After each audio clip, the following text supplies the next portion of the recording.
اور امام الانبیاء والمرسلین حضرت محمد رسول اللہ صلی اللہ علیہ وسلم فرماتے ہیں والذی نفس محمد بیدہ، اس ذات کی قسم کھا کر کہتا ہوں جس کے قبضے میں محمد کی جان ہے۔ تمام محتاج ہیں اللہ کے، اللہ کسی کا محتاج نہیں، اپنی ذات میں بھی بے مثال ہے اور اپنی صفات میں بھی بے مثال ہے۔ الذی خلق الموت والحیات، موت کا خالق بھی وہی ہے اور حیات یعنی زندگی کا خالق بھی وہی ہے۔ ساری مخلوق کی موت و حیات جس کی قبضے میں ہے وہ خدا کیسی قدرت والا ہوگا۔ ان اللہ علی کل شیء قدیر، بے شک اللہ ہر چیز پہ قادر، وہ محتاج نہیں ہے کسی کا۔ ہری بات سمجھ میں؟ حضرت شاہ عبد العزیز محدث دہلوی رحمت اللہ علیہ کے زمانے میں انگریزوں کی حکومت تھی اور عیسائی مشنریاں ہندوستان میں عیسائیت کی تبلیغ کے لیے بہت تیزی سے آ رہی تھی، اور وہ اسلام میں کنفیوژن ڈالنے کی کوشش کرتے تھے کہ مسلمانوں کو اسلام میں خود شک شبہ ہو جائے کہ اسلام چھوڑ دے، مال دولت حکومت کی لالچ میں عیسائیت قبول کر لے۔ بہت ساروں نے قبول بھی کی تھی اس زمانے میں۔ تو بہرحال عیسائی مشنریز وہ ہندوستان میں آتی تھی، ان کی حکومت تھی انگریزوں کی۔ ایک انگریز نے سوال کیا کہ مسلمان یہ کہتے ہیں کہ حضرت محمد صلی اللہ علیہ وسلم کا مرتبہ اللہ کے یہاں سب سے بڑا ہوا ہے، اور حقیقت میں ہے۔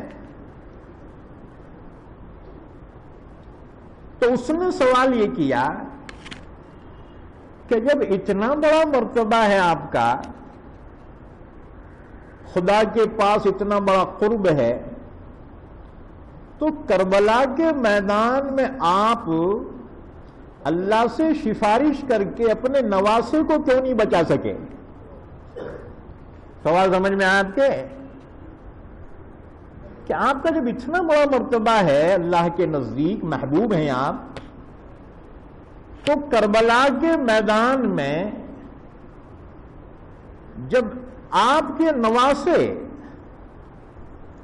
قتل کیے گئے ہیں، شہید کر دیے گئے، تو آپ خدا سے سفارش کر کے اپنے نواسے کو کیوں نہیں بچا سکے؟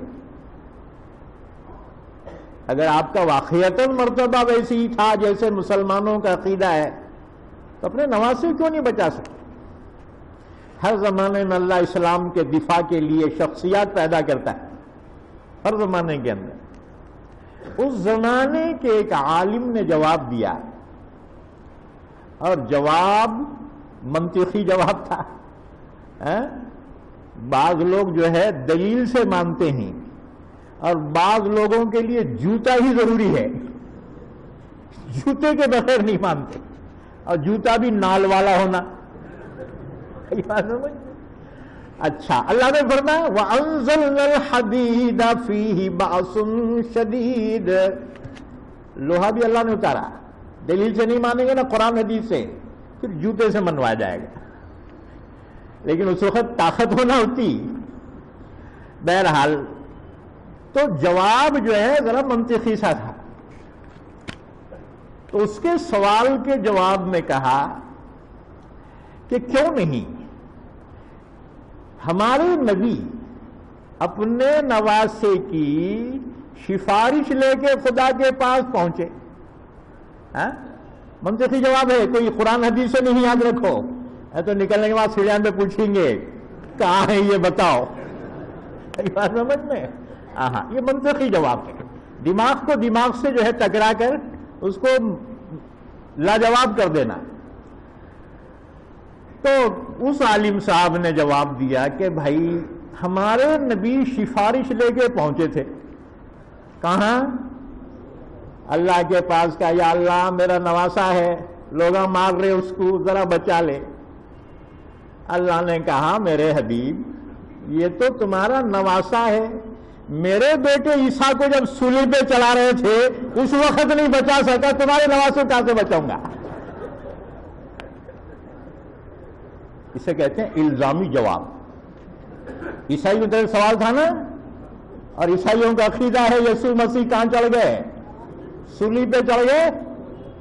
حالانکہ ہمارا عقیدہ نہیں ہے، ہمارا عقیدہ یہ ہے وَمَا قَتَلُوهُ وَمَا صَلَبُوهُ وَلَكِن شُبِّهَ لَهُمْ،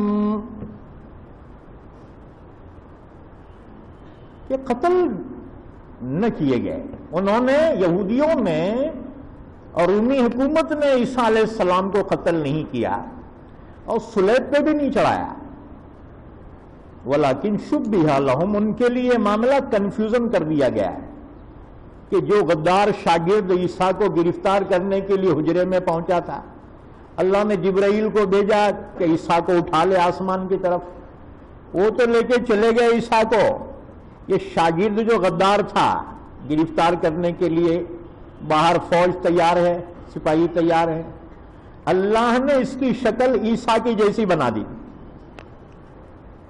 اب یہ باہر نکلا، کہتا تھا جی عیسیٰ اندر نہیں ہے، اور ان کا تو ہی عیسیٰ ہے۔ اسے گرفتار کیا، کانٹوں کا تاج پہنایا، صلیب پہ لے جا کے پھانسی پہ چڑھا دیا۔ یہ ہے کنفیوژن ہوا۔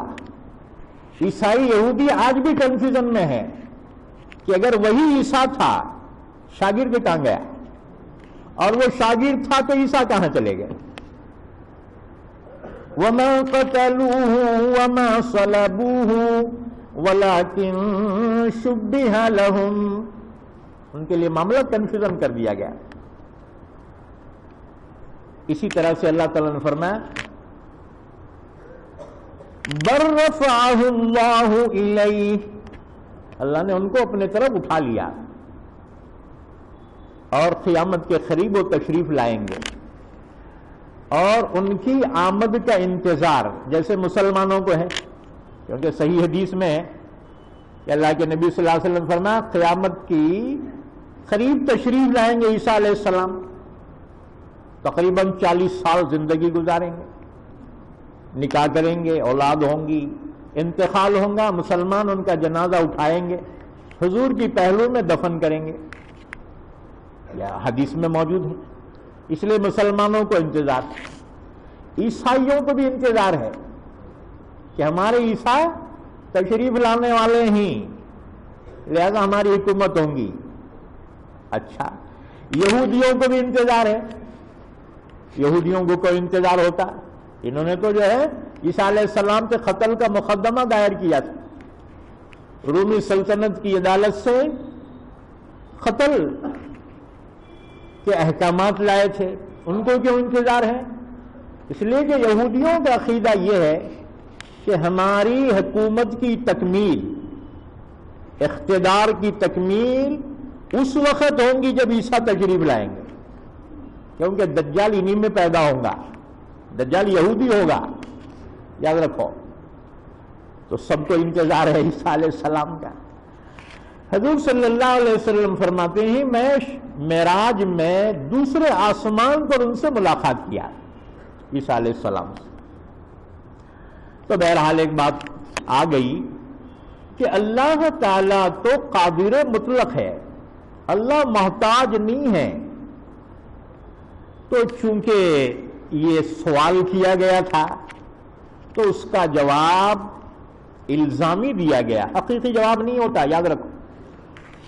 اچھا، تو اللہ کے حقوق میں سے یہ ہے کہ اللہ کی توحید کا اقرار کرے کہ عبادت کے لائق صرف اللہ کی ذات ہے، وہی قادر مطلق ہے، وہی خالق ہے، مالک ہے، وہی رازق ہے، موت حیات کا وہی مالک ہے، جو ان تمام صفات کا حامل ہو وہی معبود برحق ہے۔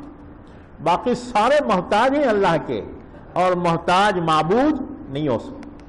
لا تجعل مع اللہ الہا آخر، مت بنا تو اللہ کے ساتھ کسی دوسرے کو معبود. فَتَقْعُدَ مَذْمُومًا مَخْذُولًا، اگر تو نے شرک کیا تو پھر بدحال و بےکس ہو کر بڑھ جائے گا. کیا مطلب؟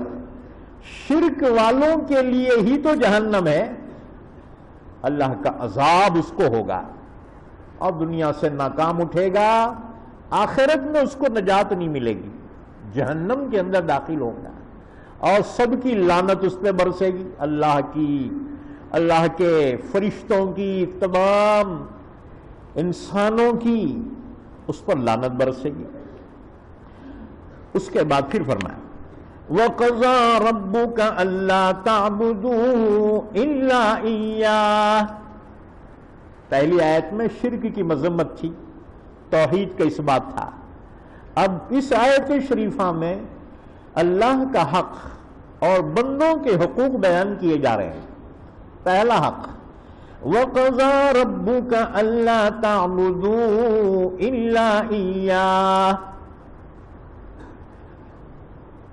تیرے رب کا یہ قطعی فیصلہ ہے، حکم ہے، اے نبی صلی اللہ علیہ وسلم،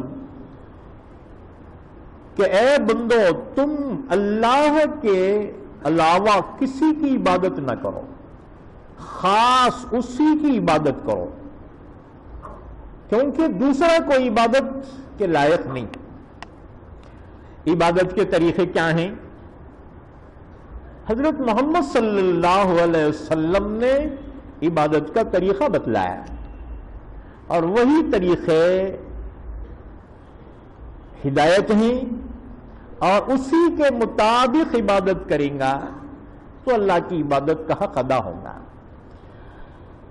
اس کے بعد فرمایا وَبِالْوَالِدَيْنِ إِحْسَانًا، اور ماں باپ کے ساتھ حسن سلوک کرو. دیکھو اللہ نے اپنے حق کے بیان کرنے کے بعد ماں باپ کے حقوق کو بیان فرمایا. اللہ کے بعد اگر کسی کا حق ہے تو وہ ماں باپ کا حق ہے، اس لیے کہ ماں باپ اس دنیا میں وجود کا سبب ہیں اور حقیقت میں پیدا کرنے والا تو اللہ ہے، لیکن ماں باپ ذریعہ ہیں، لہذا ان کی اہمیت کو نظر انداز نہیں کیا جا سکتا. ماں باپ کی اہمیت ہے اور اللہ نے ان کی اہمیت بتلانے کے لیے قرآن پاک میں کئی موقعوں پر اپنے حق کے ساتھ ماں باپ کے حقوق ضرور بیان فرمائے. جیسے یہاں وَقَضَىٰ رَبُّكَ أَلَّا تَعْبُدُوا إِلَّا إِيَّاهُ وَبِالْوَالِدَيْنِ إِحْسَانًا، اللہ کی عبادت کرو اور ماں باپ کے ساتھ حسن سلوک کرو.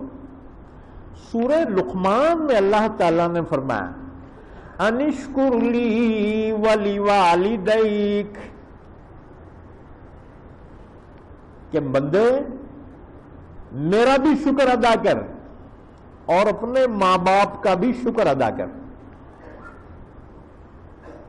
احسان ہے، جیسے اللہ کا احسان ہے بندوں پر، ایسی ماں باپ ذریعہ ہیں، سبب ہیں.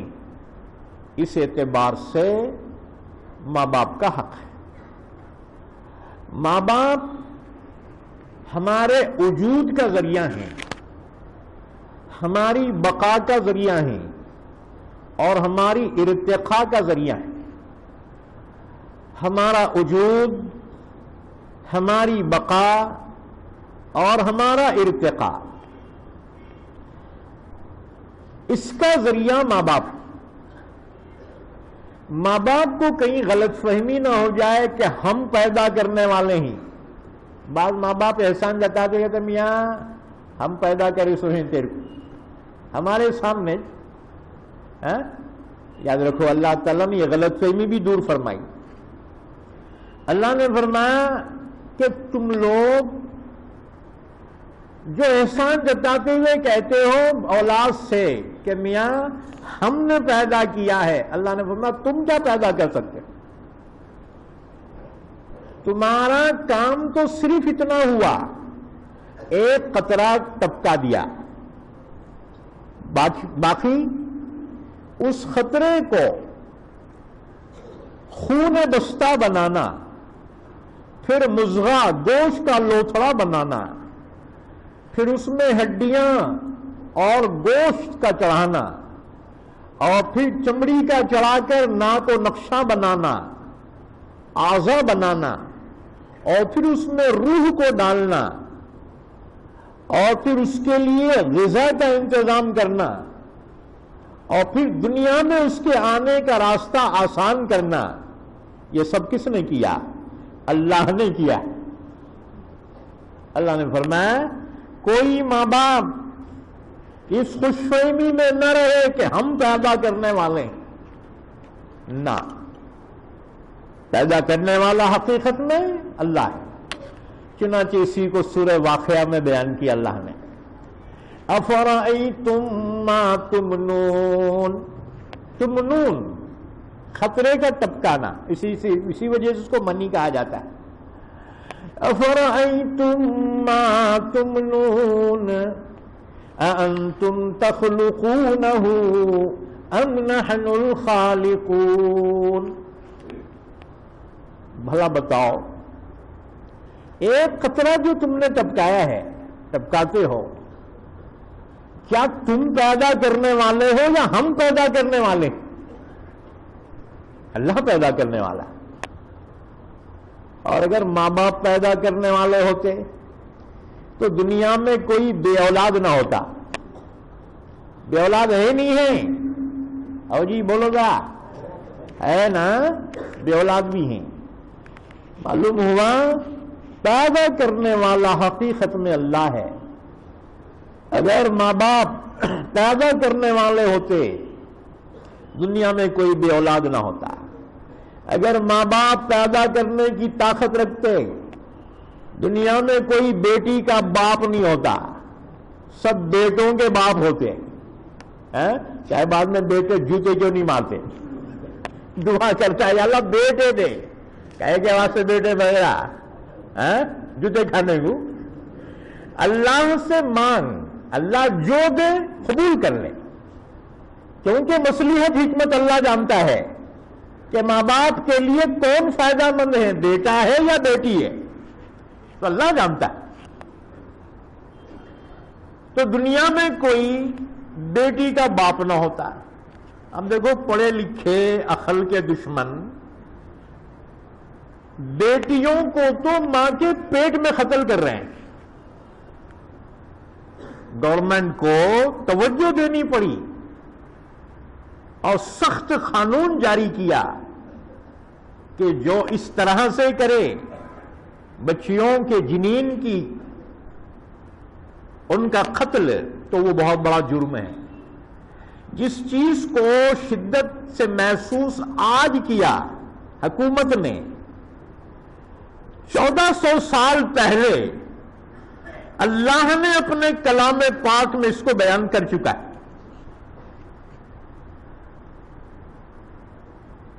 اسی لیے اللہ نے فرمایا لا تقتلوا اولادکم خشیت املاق نحن نرزقهم وإیاکم. اللہ نے فرمایا نادانو، مفلسی کے خوف سے اولاد کا قتل نہ کرو. ان کو کہاں سے پڑھیں گے، فیساں کہاں سے بھریں گے، بیٹیاں کے شادیاں کہاں سے کریں گے، تم اس کی فکر نہ کرو. یاد رکھو اللہ نے جسموں کو پیدا کرنے سے 4000 سال پہلے روحوں کو پیدا کیا، اور روحوں کو پیدا کرنے سے 4000 سال پہلے رزق کو پیدا کیا. اب بتاؤ ہاں؟